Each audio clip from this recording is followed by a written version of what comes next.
오늘 말씀의 제목은 함께 세워가는 교회, 함께 세워가는 주의 교회라는 제목으로 주님의 말씀 나누겠습니다.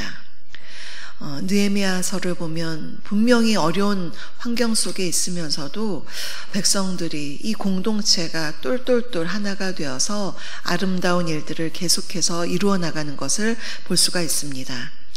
오늘 본문 이전의 내용을 보시면요, 예루살렘 성벽이 이미 다 재건된 후에 이제 성벽이 다 재건은 되었는데 이 예루살렘의 거주를 어떻게 하느냐, 그것이 문제였습니다. 왜냐하면 당시에 예루살렘에 거주하는 사람들이 너무나 적었기 때문입니다.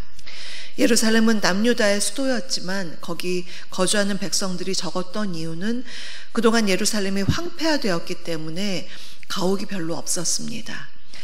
그래서 이제 가옥을 다시 지어야만 했고, 또 사람이 살려면 어떤 생활할 수 있는 제반 여건이 형성되어야 하죠. 그런 것들을 다시 갖춰야 했기 때문에 이제 그곳에 사는 것에 대한 이야기들이 오가기 시작합니다. 예루살렘에 산다는 것은 여러모로 희생이 필요했습니다. 더군다나 예루살렘은 외세 공격의 타겟이 되었기 때문에 항상 대비해야 하는 곳이었습니다. 그래서 느헤미야 11장부터는 예루살렘이 수도로서의 기능을 제대로 하고 또 그곳을 방비하기 위해서 예루살렘으로 이주 정책 시행에 대한 이야기들이 이제 펼쳐집니다. 그래서 먼저 지도자들이 예루살렘에 거주하고 그 나머지 백성들은 제비를 뽑아서 10분의 1은 예루살렘에 거주하고 나머지는 각각 기업으로 흩어지는 이야기들이 나옵니다. 보통의 그 나라의 수도에 지도자들이 많이 사는 것은 어떻게 보면 당연한 일이고 하나의 특권처럼 여겨집니다. 그러나 지금 이 상황은, 당시의 상황은 지도자들이 그곳에 예루살렘에 산다는 것은 솔선수범해서 희생하는 그러한 자리였습니다. 그러한 헌신의 모범을 지도자들이 보여준 것이었습니다. 지도자라고 한다면 두 가지 유형이 있죠. 자기는 행하지 않으면서 다른 사람에게 행하라고 지시, 명령 내리는 지도자가 있습니다. 바리새인과 같은 그런 유대 종교 지도자들에게 그런 모습을 볼 수가 있죠. 예수님은 그런 종교 지도자들, 말만 번지를 한 지도자들을 향해서 심하게 질책하시면서 제자들에게 저 사람들의 말은 너희가 지킬지 모르지만 행위는 본받지 말라고 그렇게 엄히 경계하셨습니다. 지도자의 또 다른 유형이 있죠. 지시나 명령에 앞서서 자신이 먼저 본을 보여주는 참된 지도자입니다. 우리 예수님께서 그런 모습을 보이셨습니다. 십자가 지시기 전날 밤, 그 전날 밤 얼마나 마음이 어떠셨을까 생각하면 좀 급한 마음도 있으셨을 것 같고 여러 가지 참 생각이 많이 드는데 그렇다고 해서 예수님께서 급하게 하지 않으셨습니다. 제자들을 한 명 한 명 본인이 친히 무릎을 꿇고 대야에 물을 가져다가 발을 씻기시는 그 모습을 보면 그냥 말로만 너희 이제 내가 다시는 너희를 못 볼 테니 서로 사랑해라 이렇게 말로만 하지 않으셨습니다. 이러한 모습으로 섬겨야 한다고 친히 보여주시면서 모범을 보여주신 예수님의 모습, 우리가 마음에 새겨야 할 지도자의 모습입니다. 지금 느헤미야 11장의 지도자들은 총독 느헤미야가 솔선수범했기 때문에 그의 지도를 따라서 지도자들도 예루살렘에 거주하도록 그렇게 보여주었고요. 그래서 자기들의 기득권을 내려놓은 것이죠. 고향에 가서 살면 뭔가 편안하고 자기들 기업을 누리면서 살 수 있었을 텐데 그 편안함을 다 내려놓고 불편을 감수한 그런 지도자들의 모습, 우리가 참 도전적으로 받을 수가 있습니다. 이제 오늘 본문을 보시면요, 10절에서 14절까지 제사장 가문 중에서 예루살렘에 남아있는 명단이 나와 있습니다. 11절을 보시면 하나님의 전을 맡은 자라고 했는데요. 성전을 주관했던 대제사장에 대한 언급이 나와 있고요. 또 본문 15절부터 19절까지는 레위 사람, 이 예루살렘에 남아있는 레위 사람에 대한 이야기, 21절은 느디님 사람, 이렇게 예루살렘에 거주하는 사람들의 명단이 나와 있습니다. 그러면 오늘 이러한 내용을 통해서 주님이 오늘날 신앙생활을 하며 살아가는 우리들에게 주시는 메시지 두 가지를 함께 살펴보겠습니다. 첫째는 목회자와 성도는 교회의 영적 용사들이 되어야 합니다. 목회자와 성도는 교회의 영적 용사들이 되어야 합니다. 13절 중반절부터 14절까지를 보시면 예루살렘에 거주하는 제사장 가문 사람 가운데 아마세 가문의 128명에 대한 소개가 나와 있습니다. 그들은 큰 용사라고 했습니다. 여기서 용사라고 하면 무장하고 또 전투에 참가해서 적과 싸우는 사람을 말합니다. 좀 의아하시죠? 제사장인데 전투에 참여하는 용사였다는 점이 참 의아합니다. 제사장 중에는 12절을 보시는 것처럼 성전에서 일하는 사람도 있고 13절에서 족장도 있고 지금 14절에서처럼 싸우는 큰 용사도 있었습니다. 물론 제사장의 가장 큰 역할은 성전을 거룩하게 지키는 것입니다. 저 성전 바깥들은 레위 사람들이 지켰지만 이 성전 안은 제사장들이 거룩하게 보존하고 또 제사를 통해서 거룩하게 제사를 지키는 것, 그것이 제사장의 일이었습니다. 그런데 당시 또한 이방인이나 부정한 사람들로부터 성전을 거룩하게 지키는 큰 용사들이 있었다는 것, 우리가 한번 생각해 보아야 합니다. 이 말씀을 오늘 우리에게 적용을 해보면요, 우리 모두는 하나님 나라의 제사장들이요 영적인 용사들입니다. 목회자뿐만 아니라 일반 성도도 마찬가지입니다. 우리는 모두가 다 기도의 용사가 되어야만 하고 또 기도의 용사이기도 하며 또 의의 용사입니다.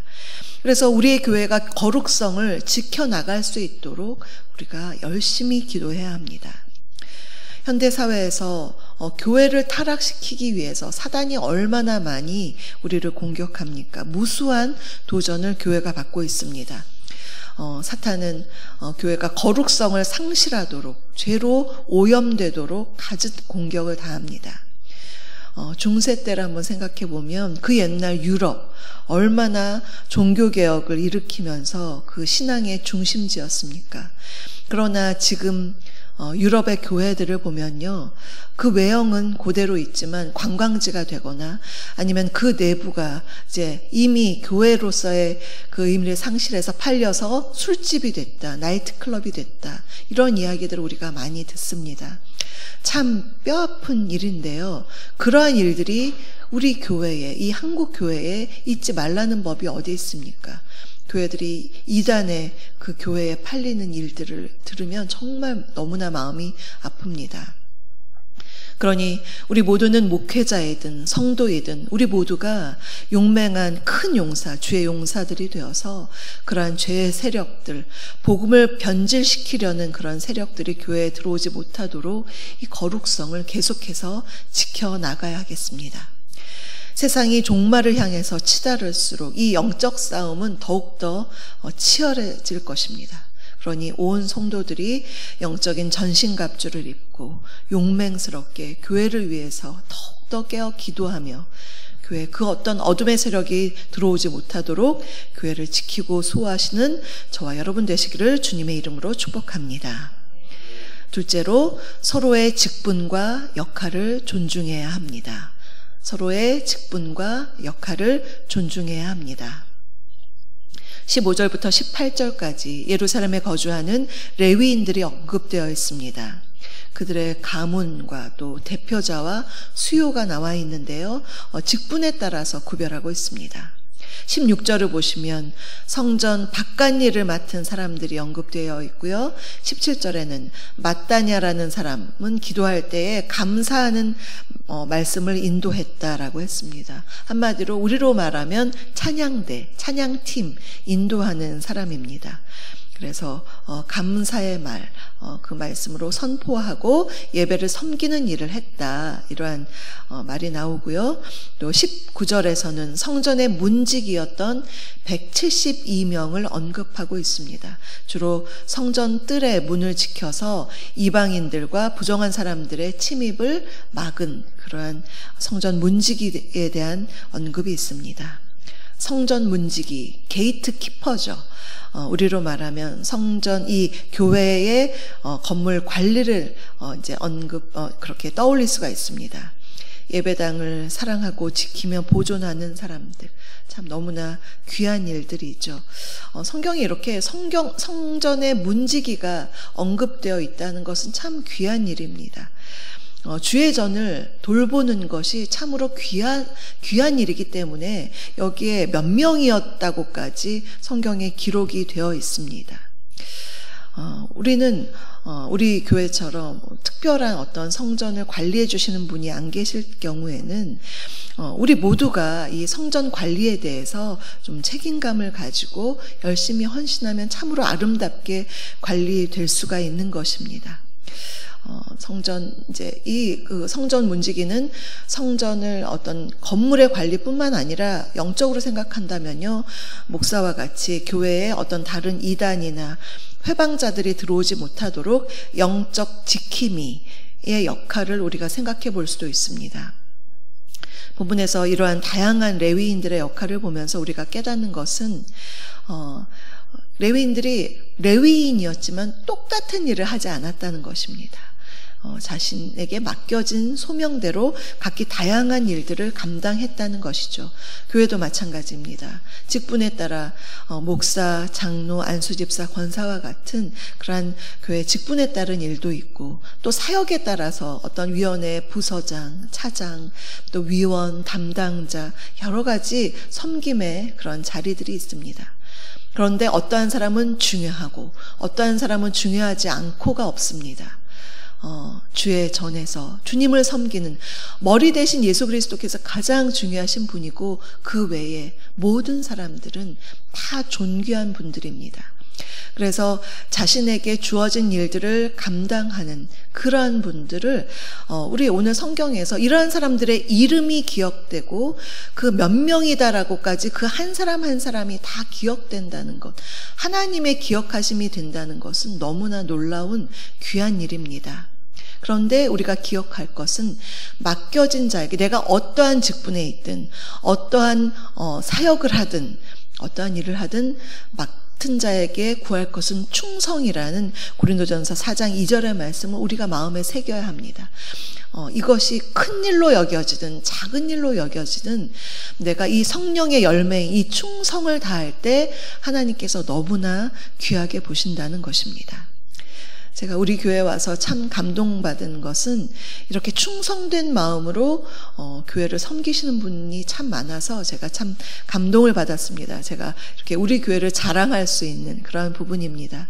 교회를 오가시면서 문단속을 하시는 분도 계시고, 청소도 참 열심히 하시고, 쓰레기 관리하시고, 또 꽃나무에 볼 때마다 꽃나무에 물을 주시는 분도 계시고, 이러한 아름다운 섬김이 있었기에, 누가 보든 보지 않든 그러한 섬김이 있었기에 우리 교회가 계속해서 이렇게 유지될 수 있구나, 제가 참 많이 감동을 받았습니다. 사람도 이렇게 감동을 받는데 하나님이 얼마나 감동을 받으시겠습니까?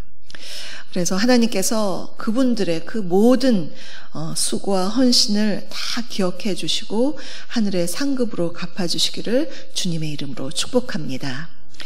사랑하는 성도 여러분, 오늘 우리는 본문의 이스라엘 공동체가 예루살렘을 함께 세워나가는 모습을 보면서 우리도 교회를 함께 세워나가는 것을 두 가지로 보았습니다. 첫째는 목회자와 성도 모두가 교회의 영적인 용사들이 되어야 함을 보았습니다.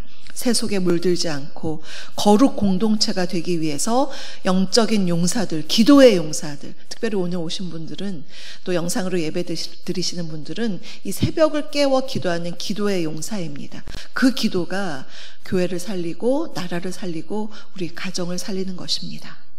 둘째로 서로의 직분과 역할을 존중해야 합니다. 그래서 다양한 직분과 역할이 있지만 모두가 가치가 있고 모두가 주님이 기억하시는 그러한 모습입니다. 그래서 충성을 다해야 하는구나, 우리가 함께 살펴보았습니다. 우리 주사랑교회가 이러한 아름다운 공동체, 영적으로 더욱 깨어있는 공동체가 되어서 주님의 기쁨이 되시는 우리 주사랑교회가 되시기를 주님의 이름으로 축복합니다. 오늘의 말씀을 생각하시면서 찬송가 352장을 부르시겠습니다.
지금은 우리 주 예수 그리스도의 은혜와 아버지 하나님의 다함없는 사랑하심과 성령님의 내주교통 충만케 하심이 영적 용사요 기도의 용사로서 주의 몸된 교회를 사랑과 충성으로 더욱 든든히 세우고 지켜나가기를 다짐하는 사랑하는 우리 성도님들 머리머리 위에와 그 가정과 일터 위에 우리 주사랑교회 위에 지금부터 영원토록 함께하옵시기를 간절히 축원하옵나이다.